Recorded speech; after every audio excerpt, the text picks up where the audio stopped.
காலையில திருவான்மியூர் போயிருந்தேன், மதியம் பாபா கோயில் போனேன், மறுபடியும் அங்கே இருந்து பெறப்பட்டு வந்து பஸ்ல வந்து வரும்போது கண்டக்டர் என்னை கேட்டா என்னென்ன கேள்வி கேட்கக்கூடாதோ அவ்வளோ மனசு கேட்டு, எப்பா நீ இப்படிலாம் கேட்டேன்னா நல்லது கிடையாது அப்படின்னு சொல்லி வர்ற வழியில பெண்களுக்கு எந்த பாதுகாப்பும் கிடையாது.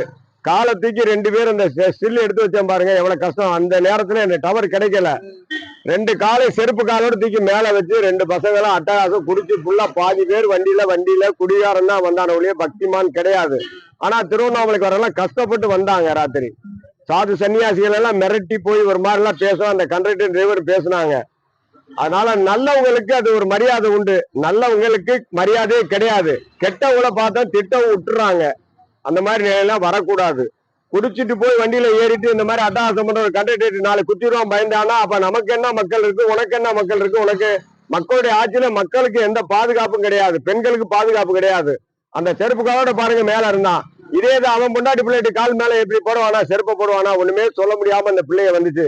இந்த நிலை யாருக்குமே வரக்கூடாது. உங்களுக்கு வரக்கூடாது, உங்க குடும்பத்துக்கு வரக்கூடாது, வரவே கூடாது.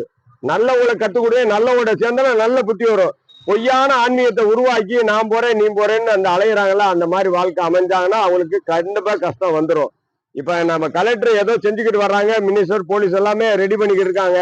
ஐடி கார்டு மாதிரி போட்டு அண்ணாமலைக்கு ஒரு கார்டு போட்டு ஒரு 100 பேர் முன்னான சாது சன்னியாசி தங்குற கும்பல் போட்டு பாக்கியெல்லாம் விரட்டி துரத்திடணும். வீட்டுல நொண்டினோட பிச்சை எடுக்க வச்சு பிச்சைக்காரனோட ஆக்கிடுவாங்க. அவங்களுக்கு எல்லாம் பாதுகாப்பு கொடுக்க முடியாது. யாரு வர்றா போறான்னு தெரியாது. அதனால விரட்டி விட்டுறணும். இங்க எதுவுமே இருக்கக்கூடாது. நல்ல உண்மையிலே உழைக்கிறவங்க மரம் செடி வைக்கணும். இயற்கை சுற்றுச்சூழல் குப்பை அல்லன்னா அல்லணும். அவங்கதான் இல்ல இப்படிதான் இருக்கணும்னு சொல்றது மெச்சிட்டு பாக்கி எல்லாத்தையுமே கழிச்சு கட்டின எல்லாரும் தங்குறதுக்கு அனுமதி கொடுக்க கூடாது. நல்லவங்களுக்கு மட்டும் வச்சுக்கணும். சோறு போடுறான் வேட்டி போடுறேன்னு சொல்லி பேருக்கு பெருமை தண்டத்தை கட்டிட்டு ரவுடிகளா வந்து உருவானாங்கன்னா உங்களுக்கு தான் கெட்ட பேரு, எல்லாத்துக்கும் கெட்ட பேரு. நல்லது எடுக்க முடியாது. இந்நாடு நகரம் நல்லா இருக்கணும், பிச்சைக்கார நாடா இருக்கணும், வல்லரசு நாடாகணும், எல்லாரும் நல்லா இருக்கணும்.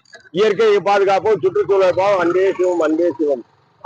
சிவாய் நம்ம மெயினா சிட்டுக்குருவி சேனலை லைக் பண்ணுங்க, கமெண்ட் பண்ணுங்க, ஷேர் பண்ணுங்க.